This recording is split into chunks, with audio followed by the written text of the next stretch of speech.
Hey, Larry. Glenn, we're live. I pressed the buttons in reverse. It's a little bit crazy around here. We're putting a new furnace in the basement. So Oh, this is what fun. happens when you live in this old house that has That's become. right. If you hear some crazy noises in the background, it's because it's blowing about 50 knots outside and things are blowing around everywhere. It's crazy. You're having hurricanes in Spain. Not so much hurt, actually, just a typical August day, to be perfectly honest with you. That sounds nice. All right. So Glenn and I are going to talk about the pitfalls of market authority on social. And we're going to speak about how to find your ideal clients. And what I think I've learned about how to find your ideal clients is you've got to understand what you have, and then you've got to understand who you want it to be for. And those two steps can't be skipped. So you can start with, I got this great thing and everyone should understand it because it's better. That can lead to lots of problems. Or the other side of it is, it doesn't really matter as long as they buy it. And now we're getting into how can I find a customer that will buy and bring that out into the marketplace? And that can be a problem too. So those are sort of the two opposite poles of this. Um, so what's your perspective? Because you've been doing this for a long time as well as me. So when somebody's speaking with you and you're talking to them about, okay, how do I find my ideal client? What's the conversation? We still invest heavily. I mean, it sounds old and trite almost, but we still invest heavily in understanding personas, understanding who might be interested in your product. It's fine to say, hey, I've got this great product and they should naturally want it. But unless you understand, especially in a B2B sale, at different levels, each one of those people you're talking to has different motivations. And you need to understand each one of those motivations and then how to talk to those motivations. If you're talking to a CEO or a CFO, those two people have very different motivations, which are different from a director, which are different from an end user. And you need to think about your messaging, not just what you're going to message, but how you're going to message and where you're going to message to each one of those people. The great marketers out there slice and dice these things, even in the B2C world, 1,000 times. In the B2B world, you don't have to slice it 5 or 10 times, but you still have to slice it. Think about who you want to target, why you want to target them, and never discount the power of why. I ask that all the time. Why would this person be interested? Why would this person be interested? Why do they care? If you can't answer the power of why to 4 or 5 different questions to each personas, you haven't thought through what you're doing. So I stopped doing that approach a few years ago completely and reversed it and went in a different direction. And the approach you're talking about for me is starting in the market. So it's starting with what will work. And I think starting with what will work is a viable strategy. So for me, it's not about what will work. It's about what do I want? It's what is my product? Who am I? What kind of life do I want to have? What kind of compromises am I willing to make? And the answer for me is none right now. And then from there, who's it for? And why does it matter to them? So we're going at it from the opposite side, and both sides are fine. It's a matter of understanding for you what works for you if you're listening to this. So when does your approach that you're talking about here not work? Where would this be a problem for you? Because I know you have clients that come in and you're like, no, I'm sorry, but I know you want to pay us, but we're not taking your money. Yeah, I heard you talking to someone before about MSP services is a classic example, and it's not an example because it's impossible to sell, but it's a great example because it's difficult to sell. And why is it difficult to sell? It's because so many of these types of businesses, and I'm using MSB as a whipping post, and maybe it shouldn't be, but it's anytime you're putting something in the market where there's a lot of it already. Not everybody knows what MSP means. You want to define what is an MSP, what types of companies? Perfect. A managed service provider. Typically, these are the people that provide IT services to companies. And they're providing everything from setting up internet to setting up workstations to setting up server rooms and everything in between. They'll take care of disaster recovery. And at a certain size, just about every company stops doing it in-house and hires an MSP. Now, at the next level, they might do it in-house again, because at this point they're no longer sort of a small business, but they're a medium to large business, and they got the funds to really build out a full IT department. But at a certain point, you go past your brother-in-law doing your IT, and you need to hire some professionals. And So that's when an MSP. somebody like this, that's an expert in doing all those things, comes to you, your approach is, where in the market can this succeed? So you're cutting and slicing and dicing, and you're figuring out how to find your ideal clients is, who's going to buy this, right? So your job is, who's going to buy this? How are we going to get them to buy it? How are we going to get the meetings? How are we going to get the pipeline? How are we going to accelerate them through to close? So somebody brings their IT brilliance to you, then what? Well, one of my first questions is what makes you different? Because you're selling something in a market that already has a lot of that, and invariably I get the same answer every single time. What do they say? We really know customer support, customer service. We really stand out for customer service. We're different than all the others because of customer service, and they all say that. The other thing I get is we can do it all. We can do it all, and we can do it for anyone, and we support them better. And I always just say, so you're like everyone else in the market. Right. How do we separate that?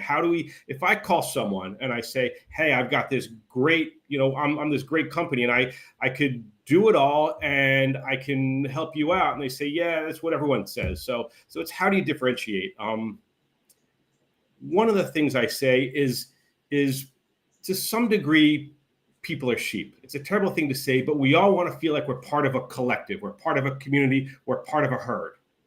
And we all want to do things that we believe that other people in our herd have done and have confidence in. It's a great thing to do. So an important thing is to think about, okay, where have I been successful in the past? Who are your sheep? Yeah. Who are my sheep? And how do I bring my herd to someone, say, hey, look, we're all part of the same herd. Let's talk together. Yes. And it makes a big difference. Has anyone ever answered the question, why are you different, with the answer, I don't know. I do want to know that, but I don't know? Did you hear that a lot? A fair bit, yeah. And we've spent a lot of time working with clients, exploring how they're different and figure out how they're different. And quite often they know it, they just never really thought to articulate it or really thought it through. Is it possible, in your estimation, for somebody to figure out how they're different using a marketing approach? Is that even possible? So this is the idea, the pitfalls of authority marketing on social, how to find your ideal clients. Is it possible for a marketer, in other words, a lead gen company, sales outsourcing company, a marketing person, marketing department, to get somebody to different through marketing approaches? Have you found that that's possible? Yes, definitely. But a lot of it goes back to my questions of why. And one of the first questions is, okay, why are you different? And invariably you get that answer. Okay, but let's take it a step further. Let's look at the work you've done. If you were to, one of the great things we found with MSPs, as an example, since we're talking about that, is we say, what are some of your clients? Who have you worked for? And almost invariably, we find they start to clump and take their clients in clusters. And we'll find, for example, they say, you know what, about 30% of our clients are mining companies, or 30% are dentist office, or 30% are law firms, and then they go, whoa. So let's take a thought there.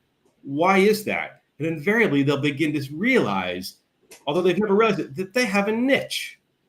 And when you're talking marketing, you want to find a niche, because the whole point, look, there's two types of marketing in my book. There's Pepsi marketing, where you are just spraying your message out to 360 million Americans. And that's well and good if you're Pepsi. But most of us aren't Pepsi.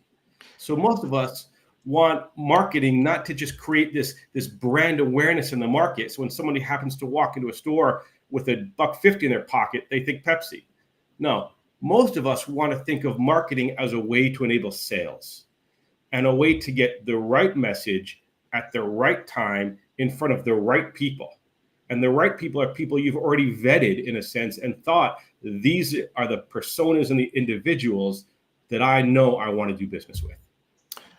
When I completely stopped doing any kind of marketing or thinking about marketing or trying to figure out how to get people to do what I wanted, it was a really long period of time before I was able to work through and release myself from the need to do that. It was a very, very difficult period for me. And it went on for about a year and a half where I thought, I can't take that approach myself anymore. I can't do it. And I think it's a personal thing because I've been spending my whole life doing it. So I spent my entire life chasing deals, chasing markets, figuring out new and better ways to do these things. And as I came online in 2020, I got excited because I thought, I think the secret is authority marketing on social. So the idea is if I can just become some kind of what I learned is called an attractive character online, put the right content together, the right approach, the right strategy, I'll oversubscribe my offerings and the money will just pour in. And I spent a couple of years running that playbook, and I got to the brink of the point where I thought I could see this working, where I was starting to see the traction. And I remember the first group company was called Solopreneur Inc. then back in February of 2023. And they started showing up. And I remember looking at all these people looking for the answer from me of how to Yep. get clients. And I'm thinking, I don't want to be with these people. I don't want to do it. I don't want any part of it. And I got them. I got it started. And I had to go into another phase of my own life and kind of figure out how to find your ideal clients. And for me, it came from figuring out who am I? Who am I? Who am I? And what do I want? And I think it's an interesting question because, again, it depends on who it is. So the people who are hiring Glenn with OpGen, they're looking for deals. Like, let's go.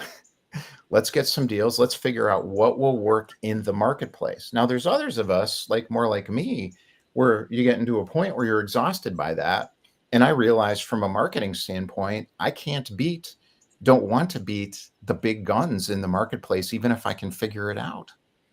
So I'm like, well, there's got to be a better way or a different way to do this without any marketing at all.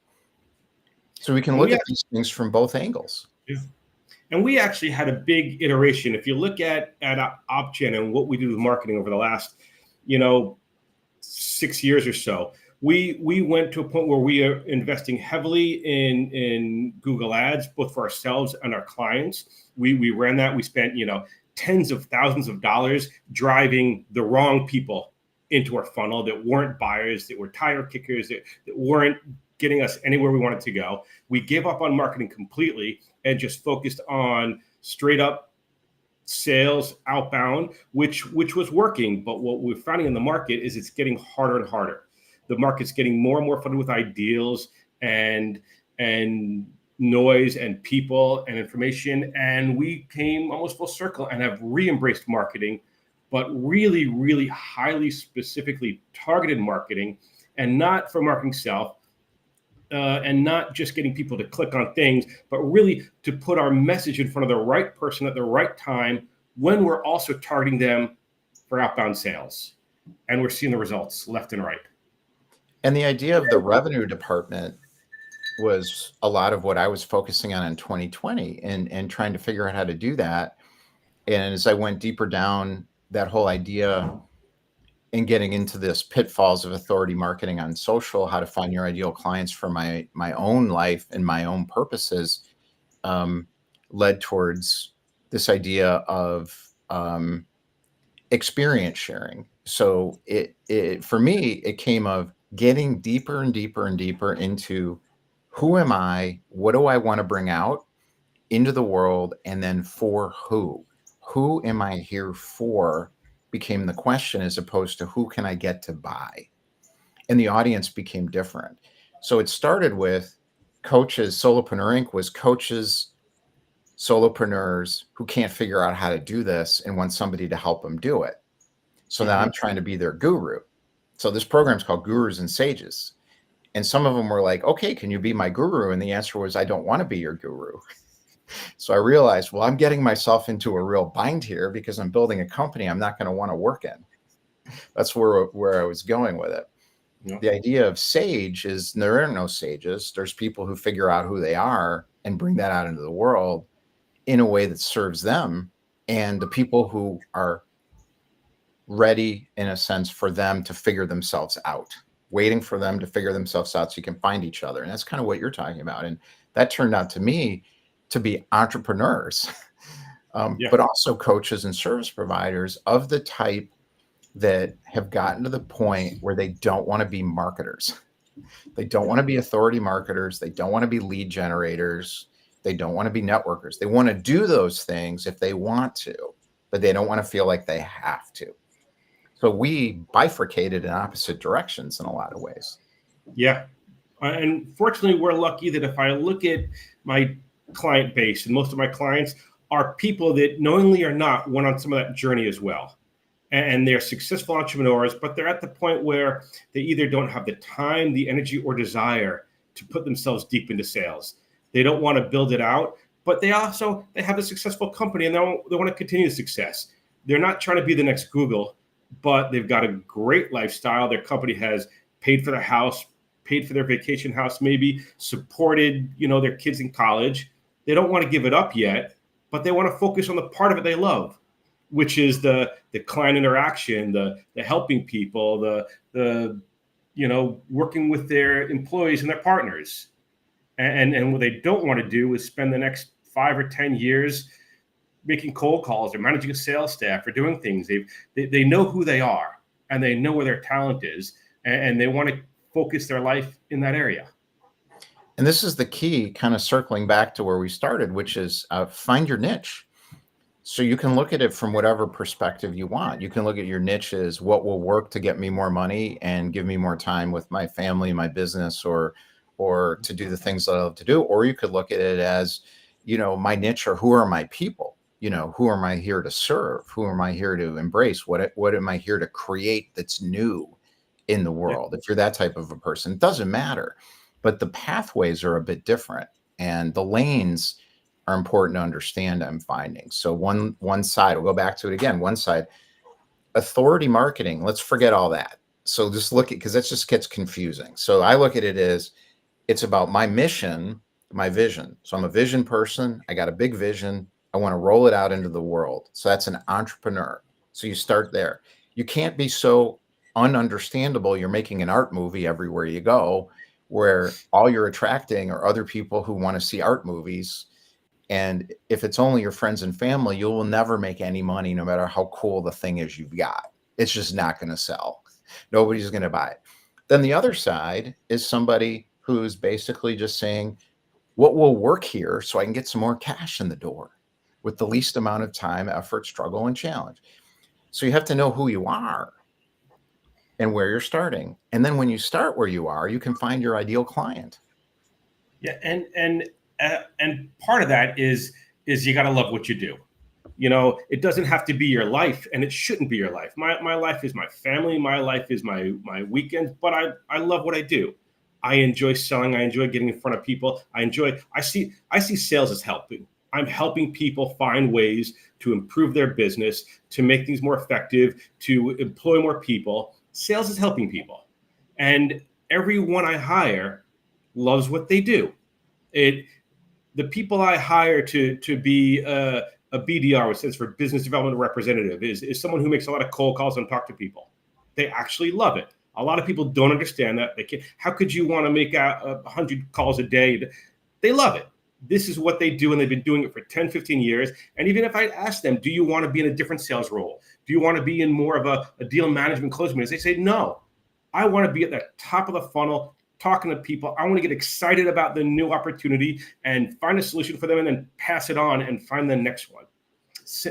Or the person doing sales ops.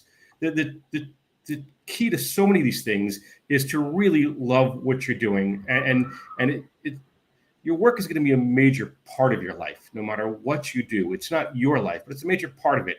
And if you hate it, you need to rethink some things. And if you love it, then the question is, good, now how do I succeed at it? And some of that is finding your path. And Larry has been helping a lot of people find their path with that. And some of it is finding a way to make this business being successful, allowing me to focus on the parts of it that I really care about, and leaving the other parts of it for people that can make sure that I can do the parts that I really care about. It's finding your path.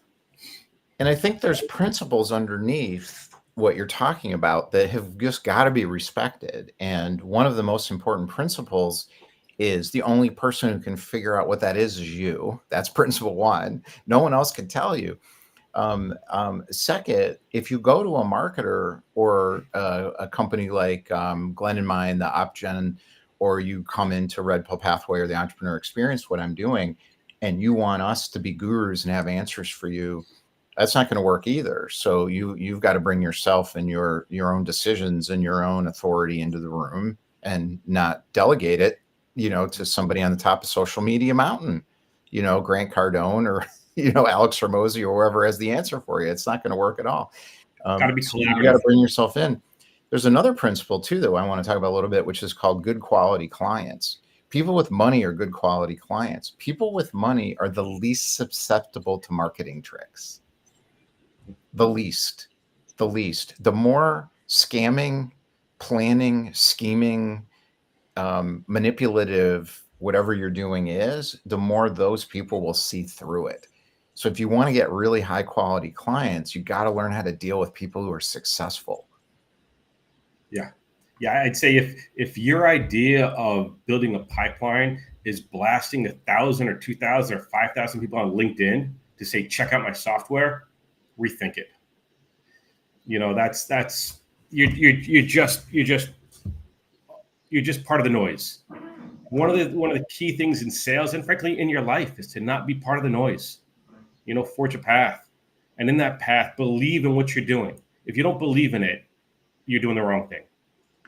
The signal to noise ratio conversation, I remember that coming up years ago when I got into AI and data. And the whole idea was, what is the signal within this unstructured data or structured data? And then how do we connect unstructured and structured data? And how can we hyper personalize everything?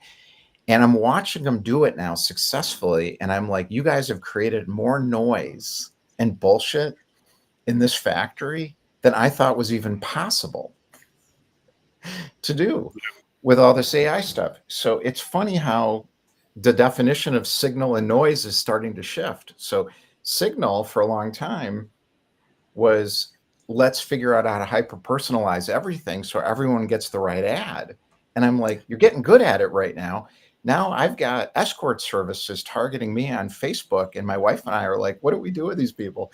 And we're realizing they're marketing agencies of some sort, because I'm typing back and I'm saying, I got to ask my wife if I can meet with you, and stuff like that. And then I'm watching the AI bot running through and they're answering me, and I'm like, wow, that was a pretty good response. You must have run it through your AI.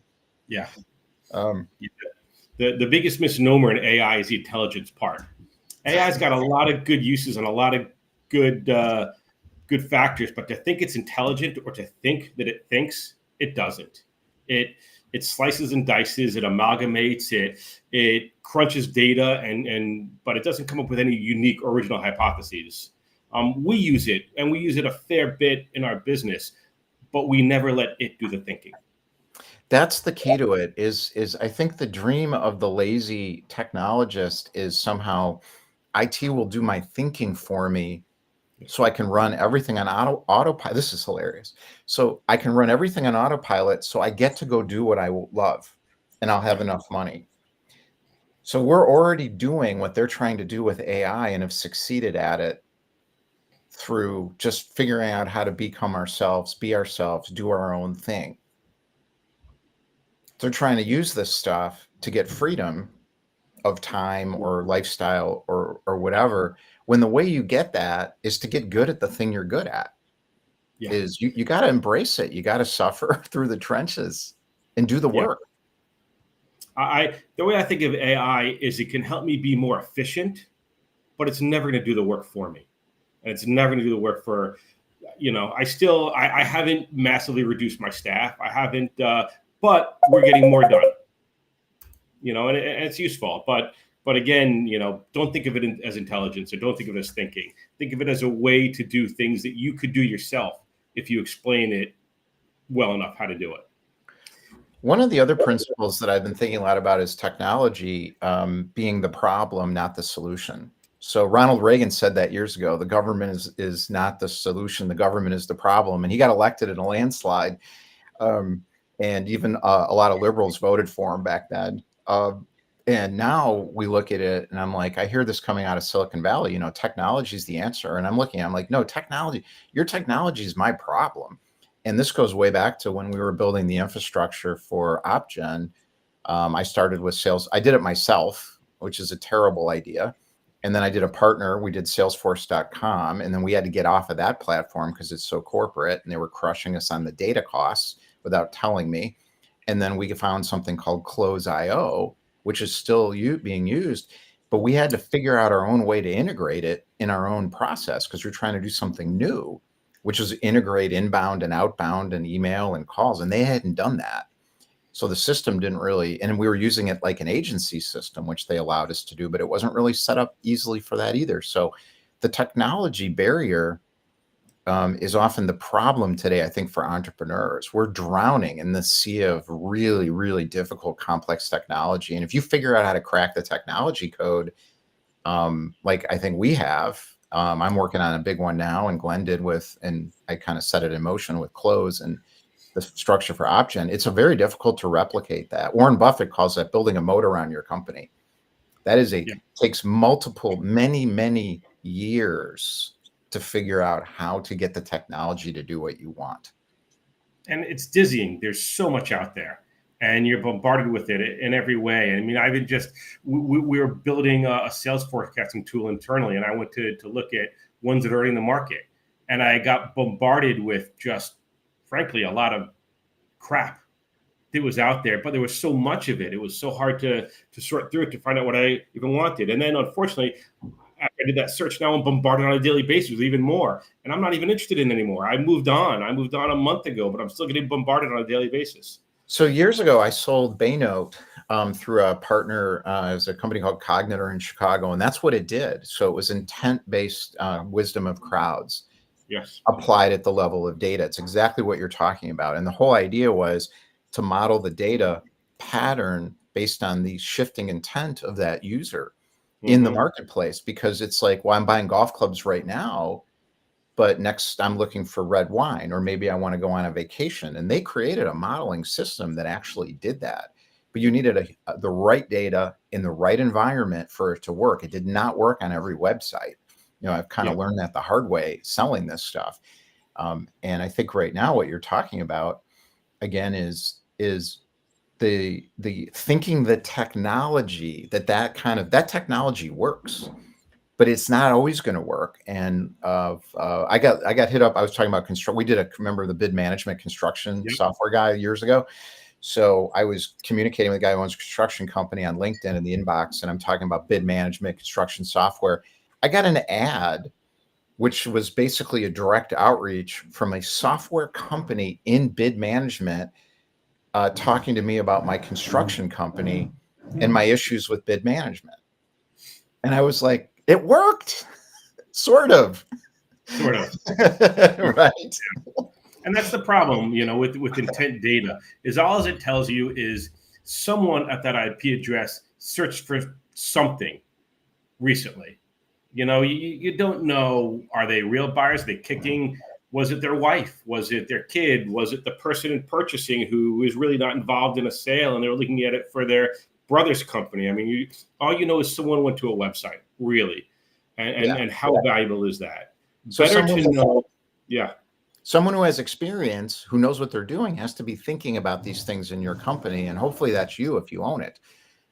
So the whole thing here, learn from the laboratory of the B2B marketplace rather than theory, what worked to build a $1.5 million lifestyle and passive income company. So hopefully you got something out of this. If you did, reach out to Glenn or I. We've got a lot. And depending on what you need, we'll figure out what a lot means for you. Yeah, you could ping me on LinkedIn or shoot me an email directly at glenn@opgen.net, or go to our website, opgen.net, and more than happy to have a conversation.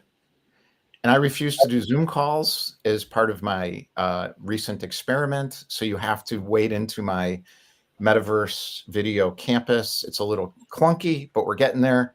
And if you want to do that, go to the content page up on the site here, go to the bottom footer, go to the right down there. It says, and don't click the wrong link. It says book a call with Larry, and you'll get right into my video campus office. Thanks, Glenn. Thanks, Larry. See you soon. Bye-bye. All right. I'm going to stay on for a few minutes after this and just talk a little bit about what we were talking about. And I think what I'm hoping you'll kind of see out of this with Glenn and I is how different we are in terms of what we want, but we want the same thing. In other words, we want to get what we want. So lifestyle, passive income, his lifestyle, my lifestyle are incorporated in what we're doing. And I don't want to work in the company that I founded and that he is now running.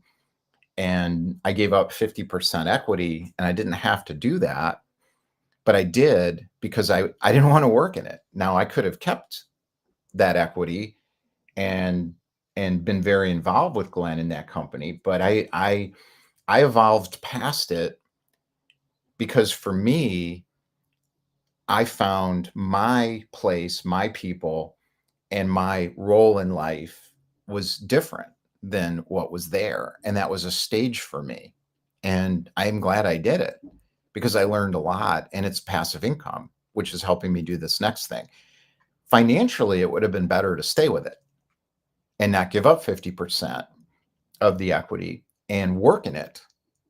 And maybe Glenn runs it because he's better at doing that. And I do business development for it, build partnerships, evolve it, partner with him. But I don't want to because I don't care anymore about it. What I care about is that it works for the people who need it, which is what we were talking about. So there's people who have companies, you're successful, and you don't want to deal with the sales stuff, prospecting, and you don't want a bunch of crappy lead gen companies or sales companies or marketing agencies that don't get your business doing your stuff. That's what that's for. I'm not interested in that. For me, with the entrepreneur experience and Red Pill Pathway, it's a mission. It comes from a vision. It's a service in a way for the world. I don't want to do this sometimes, but I have to. If you're an entrepreneur, you understand that. So there's a vision that comes to you in your imagination with a directed kind of intent behind it of, I have to do this or I'm going to scream. That's what it's like. That's vision. So if you look at somebody like any entrepreneur, I mean, the people I meet all the time. Now, my entrepreneur experience isn't just for entrepreneurs. That's what it's based on, because that's me. So I created this for the world against my own better judgment. Because the smart move would have been do nothing, close it in 2023 when Solopreneur Inc. kind of led where I didn't want it to go. So if I'm looking at what I want in my life, it's to make an impact. And it's to help people who are self-employed, paying their own way, have a better experience, period.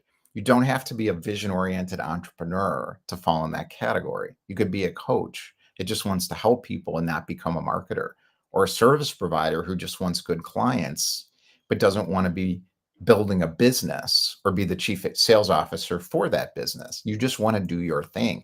That's what I care about. That's all I care about, is figuring out how to do that. And what's critical for me is to compromise nothing. And those are my experiments. I call them experiments, entrepreneur experiments. I've been running them since I was 21 years old. And one of the experiments right now is not using Zoom. And I know, and I don't think I got a big, I've got a new furnace going in right now. I got this old house.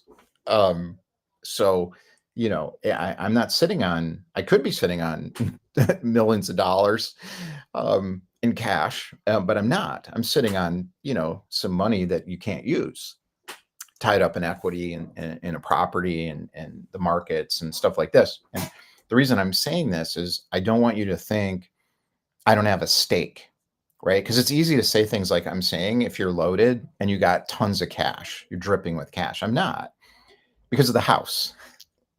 So I decided not to downsize my lifestyle to make this big change that I did 4 years ago. That's hard. It's really hard. It's very difficult on the family. It's been very difficult for me and my family. I can do it, but it's hard on the family, to go through something this uncertain. So I want you to understand that it's important, because people will say things like I'm saying right now, but they got tons of cash, so it's not real in a way. They're not suffering through it or struggling through it when they do something hard. So for me personally, being able to go on every day and say, I'm not taking a Zoom meeting because I'm evolving a new technology, which is this video metaverse thing, is not about being arrogant or playing a magic trick on people because I want to get them to come into my system so they buy from me. It's part of it. I want you to come and buy. But what I'm doing is I'm evolving something that I know is for me where things are going, which is this idea of the group of equals, of people coming together around shared desire and communities of equals, as opposed to gurus with followers on social media. I don't see anything wrong with that. I'm just not going to do it myself. So now that Zoom is the default technology, we were using it before anyone was using it. No one wanted to turn their camera on because they thought it was a GoToMeeting audio conference. And then with the pandemic, everyone turned their camera on. So this is not my first rodeo in the new world of what's next and what's next technology, but it's very hard. So what I'm saying is, if you want to meet with me, there's a little hurdle here, which is I won't do a Zoom meeting and I don't do sales calls. And the reason is I don't want to. And part of it comes from I want a new way to do sales. And I know not everyone's going to want to do it, but I've been doing sales calls since I was 21 years old. I don't want to do anymore. I've done a lot of them. Sold products, software, services. I've done biz dev, had a bunch of companies. I was the hunter Glenn's talking about, making the 100 calls a day for years. And I'm good at it. And I like doing it. I don't want to do it anymore. And I also don't want to be the sales guy either. So I don't want to talk to you about what I do or what I have at all. I want to share my experience, be visible, tell you the truth, build it in public is what this is called. I learned about this in 2020. And you come in. And if you like it, you might want to stay. So we're figuring out the technology, which is very difficult with these different systems that are very good. Go High Level, Welo, and Discord, very good technologies. And building it all integrated into Notion, very good technology, very difficult also. So we're working on that. Meanwhile, if you want to meet, go to any of my pages, redpillpathway.com/whatever, events/content. Scroll, it's not all done. It's good enough. Scroll down to the bottom right, it says schedule a time with Larry Call. Do it. And there's a link for a guest pass, which goes right into my office on the Video Metaverse campus. And I'll be there. And if you're not there, I'll just go do something else because I can't figure out all the back and forth and stuff. So I'm trying to make it as simple as possible, not only for you, but for me, because I've done enough prospect calls where these aren't prospect calls. So you may think I'm trying to sell you, but I'm not. What I'm trying to do is see if we can create a shared desire together. And who are we to each other? I call this more money now. So who are we to each other? Am I your mentor? Are you my mentor? Are we peers? Are we partners? Are you going to buy from me? Am I going to buy your stuff? How are we going to work together? I don't know. So how could I sell you? I got to get to know you and you have to get to know me and see if we resonate with each other. That's called the connect and ask step in More Money Now. Schmooze, which is, do we have a shared desire or not? And then next is, who are we to each other? That's the simple More Money Now method. If you want to know more about that, go to the content page, scroll down to More Money Now, and there's a bunch of videos there that you can check out. So back to the furnace.